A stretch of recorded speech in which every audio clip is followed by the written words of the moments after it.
Hello नमस्कार, मैं सारंग पुराणिक स्वागत करता हूँ आपका आज के वीडियो में। आज का हम लोगों का टॉपिक है कि जब आपको पता चले कि आपके बच्चे के साथ कुछ प्रॉब्लम है, कुछ सिम्पटम्स उसके अंदर आपको दिख रहे हैं, बच्चा कुछ ऐसा बिहेव कर रहा है जो कि उसकी एज के हिसाब से ठीक नहीं है या उसका कोई डायग्नोसिस है, तो आपको सबसे पहले क्या करना चाहिए? इसमें पहला स्टेप आता है प्रोफेशनल को कंसल्ट करना। अगर आपको पता चलता है कि आपके बच्चे को कोई दिक्कत है या उसके सिम्पटम्स कुछ आ रहे हैं, तो आपको सबसे पहले किसी पीडियाट्रिक प्रोफेशनल से मिलना चाहिए। इसमें पीडियाट्रिक न्यूरोलॉजिस्ट, डेवलपमेंटल पीडियाट्रिशियन या किसी भी तरीके का पीडियाट्रिक प्रोफेशनल आपकी मदद कर सकता है। उसके पास जाएँ, अपने बच्चे के लिए कौन-कौन सी ट्रीटमेंट ज़रूरी है, दवाई ज़रूरी है, इसके बारे में आप जाके पता करें। दूसरा पॉइंट आता है अपने आप को एजुकेट करना। अपने बच्चे की जो भी कंडीशन है या जिस भी प्रॉब्लम्स के बारे में आप पता कर रहे हैं, उसके बारे में जानने की कोशिश करें।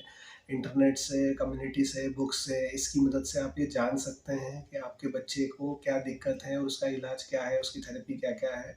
अगर आप जितना अच्छे से जानेंगे, उतना बेटर आप अपनी तरफ से डिसीज़न ले पाएँगे। इसके लिए बहुत ज़रूरी है। नेक्स्ट स्टेप आता है डायग्नोसिस बनाना। ज़्यादातर पेरेंट्स के साथ ये दिक्कत होती है कि वे डायग्नोसिस के बिना ही काम करते हैं। अगर आपके बच्चे का कुछ भी प्रॉब्लम डॉक्टर के थ्रू आपको पता चला है, तो किसी साइकोलॉजिस्ट के पास जाते या किसी भी असेसमेंट करने वाले पर्सन के पास जाके आपको ये कन्फर्म करना चाहिए कि उसका डायग्नोसिस क्या है, उसका डीक्यू क्या है, आगे चल के ये पता करना चाहिए उसका आईक्यू क्या है। और एक बार असेसमेंट करना काफ़ी नहीं है, हर 6 महीने या 1 साल में रीअसेसमेंट से आपको ये पता चलेगा कि आपका बच्चा पहले कहाँ था, अभी कहाँ है और आगे उसको किस तरफ जाना है, इसका आप प्लानिंग ज़्यादा अच्छे से कर पाएँगे। चौथा पार्ट आता है चेक एविडेंस। जब भी आपको अलग-अलग थेरेपी के बारे में पता चलता है, तो उसमें ये जानने की कोशिश करें कि कौन-सी थेरेपी कौन कितनी इफ़ेक्टिव है।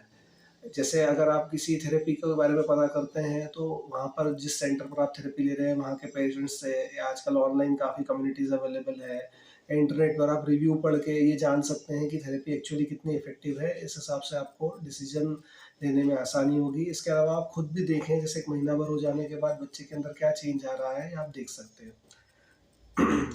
एक पार्ट आता है इन्वॉल्वमेंट एंड ट्रेनिंग। मैं 10 साल से इस फील्ड में वर्क कर रहा हूँ और मेरे कई सीनियर्स जो 30-40 साल भी वर्क कर चुके हैं, वो ये बताते हैं कि उन बच्चों का इम्प्रूवमेंट हमेशा ज़्यादा होता है, जिनका घर पे होम प्रोग्राम है, फ़ॉलो-अप अच्छे से हो रहा है, जो एक्सरसाइज़ उनको दी गई है, उसको घर पे अच्छे से फ़ॉलो-अप कर रहे हैं। इसलिए जो भी ट्रीटमेंट आपका थेरेपिस्ट दे रहा है, उसको सीखने की कोशिश कीजिए, उनसे होम प्रोग्राम लीजिए, घर पर होमवर्क कीजिए और उसका फ़ॉलो-अप ज़रूर कीजिए। अगला पॉइंट आता है प्रोग्रेस को चेक करना। कई बार पेरेंट्स बहुत जल्दी में डिसीज़न लेने लगते हैं। अगर आप किसी भी थेरेपी की प्रोग्रेस को चेक करना चाहते हैं, तो क्वार्टरली यानी 3 महीने, 6 महीने, 9 महीने, 10 महीने इस तरीके से आपको प्रोग्रेस को चेक करना चाहिए। जितना एक क्वार्टरली से आप चेक करेंगे, उतना आपको पता चलेगा। इसके अलावा अपने थेरेपिस्ट से भी बात करें कि पर्टिकुलर ट्रीटमेंट कितने दिन में उसको इम्प्रूवमेंट देगी। अगला पॉइंट आता है one new treatment at a time, मतलब एक समय पर एक ही ट्रीटमेंट ट्राई करें।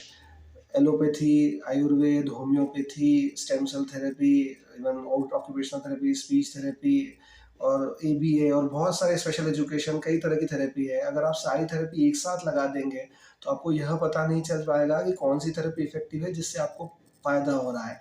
इसलिए एक-एक करके थेरेपी में काम स्टार्ट करें। अगर आप स्पीच थेरेपी करना चाहते हैं, तो पहले आप ऑक्यूपेशनल थेरेपी या दूसरी थेरेपी करा सकते हैं, जिससे आपका बच्चा सेटल हो जाए एक जगह पर। सेटल होने के बाद, ज़्यादा कोऑपरेटिव होने के बाद, वो स्पीच में बेटर तरीके से कोऑपरेट करेगा।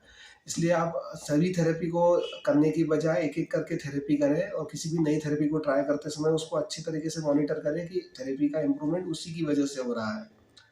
अगला पॉइंट आता है पेरेंटिंग क्या। ज़्यादातर पेरेंट्स यह नहीं जानते कि अपने बच्चे को कैसे हैंडल करना है। जब थेरेपी से आपके बच्चे को फ़ायदा होता है, तो उसे अच्छी हैबिट सिखाना, अच्छे मैनर्स सिखाना, उसके ज़िद को कैसे हैंडल करना, उसकी इसके बारे में पेरेंटिंग में ट्रेनिंग दी जाती है। ज़्यादातर पेरेंट्स ये समझते हैं कि जैसे उन्होंने या उनको उनके मम्मी-पापा ने बड़ा किया है, वैसे ही वे अपने बच्चे को बड़ा कर लेंगे।